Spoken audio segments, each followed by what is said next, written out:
ఈ గురజాల శాసనసభ్యులు యరపతినేని శ్రీనివాసరావు విజయోత్సవ ర్యాలీ నిర్వహించారు.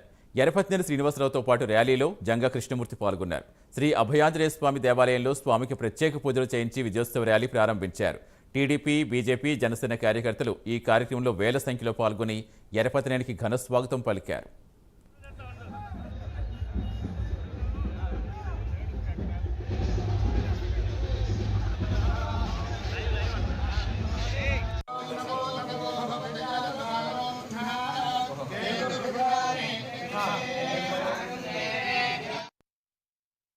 మరోవైపు గురజాల నియోజకవర్గంలో మాజీ ఎమ్మెల్యే కాసు మహేష్ రెడ్డికి వ్యతిరేకంగా ఫ్లెక్సీలు వెలిశాయి. గతంలో వైసీపీ ప్రభుత్వంలో కాసు మహేష్ గురజాల నుంచి ఎమ్మెల్యేగా ఉండగా టీడీపీ ప్రభుత్వం రాదంటూ కాసు మహేష్ రెడ్డి ప్రగల్భాలు పలికారు.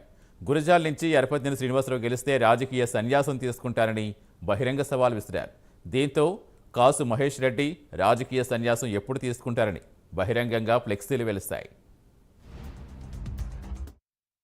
యరపతినేని శ్రీనివాసరావు, నీకు సమాధానం దానికి గంటెందుకయ్యా? నా దమ్మేందో మొన్న ఎలక్షన్స్లో చూపెట్టా, రేపు చూపెడతా. రేపు మళ్ళీ నిన్ను ఓడించి శాశ్వతంగా రాజకీయాల నుంచి రిటైర్ చేసి గుంటూరు పంపిస్తా. నేను రాజకీయాల్లో ఖచ్చితంగా మళ్ళీ ఎమ్మెల్యేగా కంటిన్యూ అవుతాను. నీ సవాలు గ్యారంటీగా స్వీకరిస్తున్నా. ఓడిపోతే ఖచ్చితంగా రాజకీయాలు వదులుకుంటా. నువ్వు చెప్పేది ఏంటి?